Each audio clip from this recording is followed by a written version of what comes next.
कितने ऐसे वैष्णव उपासक हैं जिनकी केवल फल में बुद्धि रहती है। इनको अपने घर ले जाए, इनको खवा दे तो हमें ये फल मिलेगा, इनको ऐसा करे तो ये हमें लाभ मिलेगा। और लाभ का जहां नाश हो रहा है वास्तविक, उसका सुधार नहीं। अंधा बटे पड़ा चबाए, अपराध खाता जाता है और वो सोचता है मैं साधन संपन्न हो रहा हूं।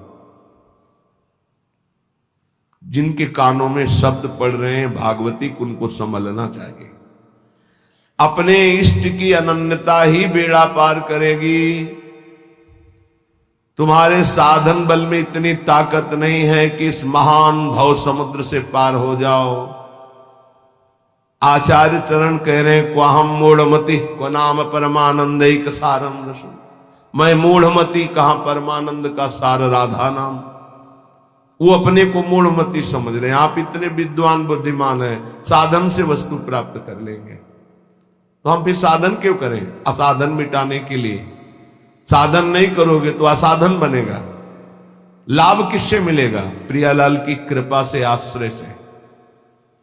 बात समझना है बड़े महापुरुषों की, बहुत जल्दी लाभ हो जाएगा। ये समझ में नहीं आती सबके। बिगड़ी जन्म अनेक की अब ही सुधरे आज, हो ही राम को, हो गया हमारा काम।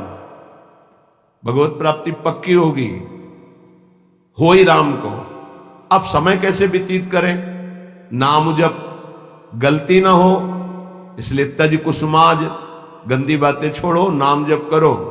इससे समय तुम्हारा सार्थक होगा। गति तुम्हारी प्रभु के होने से होगी। मेरी प्रिया जो, मेरे श्यामा जो, मेरी लाडली जो, ये बात समझ में नहीं आती। ये नहीं समझ में आती। दान पुण्य समझ में आएगा, तीर्थ स्नान, परिक्रमा, साधु सेवा, ये समझ में आएगा, क्योंकि इससे मुझे लाभ मिल रहा है। क्या? अहम को सुख मिल रहा है। मैं प्रति महीने इतना देता हूं, मैं प्रति महीने ये दान करता हूं, मैं ये करता हूं, ये करता हूं। ये हुआ अंधा बटा, और अहंकार रूपी पड़ा चबा रहा है, तुम्हारी समझ में नहीं आ रहा। खाली हाथ मलिनता की मलिनता बनी रहेगी। जिनको कृपा का परिचय मिला वो करे सबे अंग गुणहीन हो।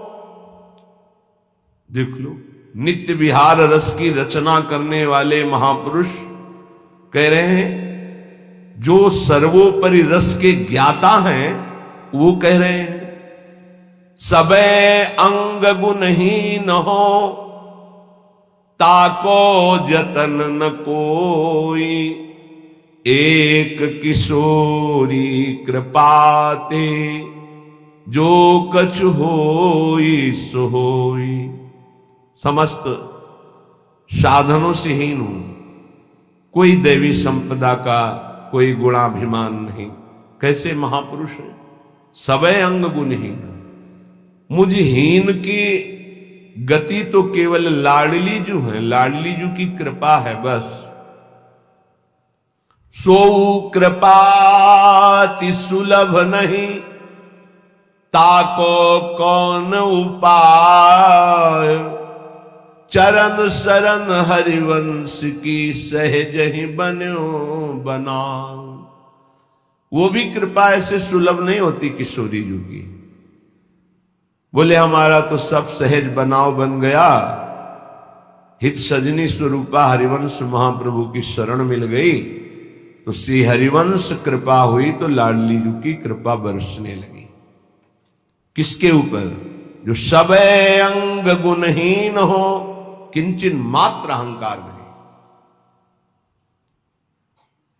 प्राय हम देख रहे हैं कि अहंकार की धरा में जिससे अहंकार पुष्ट हो, वो कार्य करने में सुख मिल रहा है अंतःकरण को। ध्यान से देखिएगा तो आपको परिचय मिल जाएगा। मैं ये कर रहा हूं, मैं ये करूंगा, मैंने इतना जपा, मैं इतना जपूंगा, ये अहम अंदर जो है वो सुखानुभूति दे रहा है, वो साधना की। और महान प्रेम रस प्राप्ति के लिए साधन सुख का नहीं, आश्रय सुख का रसास्वादन होता है। साधन तो आश्रित से ऐसा होता है कि अहंकारी से हो ही नहीं सकता है। 5 मिनट में जो आश्रित का भजन होगा वो 5 घंटे अहंकारी करे तो भी नहीं पहुंच सकता। आर्त भाव से द्रवित हृदय से 5 मिनट तन्मय होकर जो उसका भजन हुआ, उसकी बराबरी अहंकारी 5 घंटे क्या 5 दिन करे तो बराबरी नहीं कर सकता। आश्रय समझ पा रहे हो भगवत कृपा से तो समझ लीजिए, हृदय से आश्रय। समय व्यतीत करने के लिए नाम जप। हम आश्रित हैं, इसके लिए पवित्र रहना अनिवार्य है। तो कोई हमसे गंदी बात, गंदी क्रिया, गंदी सोच, गंदे लोगों का संग न बन जाए, ये सावधानी। तब जाके उपासक के हृदय में भगवदानंद स्फुरित होता है। ये सब बहिर्मुख अपनी केवल अहंकार की वृत्ति को पुष्ट करके साधना का अहम रख करके परम पद प्राप्त करना कदापि नहीं। अंतर्मुख होकर देखो, कृपा के बिना एक क्षण भी तुम नाम जप नहीं कर सकते। कृपा आपके ऊपर है, उस कृपा की बलिहारी नहीं जा रहे और अहम को पुष्ट कर रहे हो। बहुत सावधानी, अंदर का विषय, अगर इसे सुधारोगे नहीं तो बहुत लंबा समय चला जाएगा, बहुत लंबा समय। बाहरी वेश परिवर्तन से, बाहरी स्थान परिवर्तन से कोई फर्क नहीं पड़ता मन में, अहंकार में, दोषों में। जब तक हमारा चिंतन परिवर्तित नहीं होगा तब तक बात नहीं बनेगी। अहम युक्त चिंतन मूढ़ता को धारण करता है। मूढ़ पुरुष कभी परम पद का अधिकारी नहीं होता। दैन्य भाव प्रियाजू को अत्यंत प्रिय है और ये अहम नष्ट होकर दैन्य आना केवल गुरु कृपा से होता है। एक है, उनको बस शरणागति के बाद एक ही उपदेश कि तुम जितना दान पुण्य करते हो सब बंद कर दो, यमुना जी में फेंक दो, या ऐसी जगह दे दो कोई तुम्हारी तरफ देखे ना, कोई तुम्हें बाद में धन्यवाद न दे ऐसा, और नमक रोटी खाओ, भजन करो, श्री जी मिल जाएंगे। पर वो सम्मान प्रिय जीवन तो हमको ये बर्दाश्त नहीं। और सार्वभौम सत्संग हो रहा किसी व्यक्ति के लिए नहीं, वो तुम्हारे अंदर की कमजोरी को दूर कर रहा है, उस कमजोरी को मार रहा है जो तुम्हारे भजन को खा रहा है, तुम्हारे भजन को छीण कर रहा है। पर वह अहंकारी चोरों को संभाल के हृदय में रखता है और सत मार्ग की वृत्ति से दूर हो जाता है। वो समझ नहीं पाता, वो संत वाणी को, गुरु वाणी को अपना विरोधी समझता है और अपने विरोधी काम, क्रोध, अहंकार, मोह, मद, इनको मित्र समझता है। इनको बचाने के लिए सत्संग रूपी प्रहार से बचा देता है। नहीं, इतने प्यारे इन दोषों को हम कैसे निकाल सकते हैं?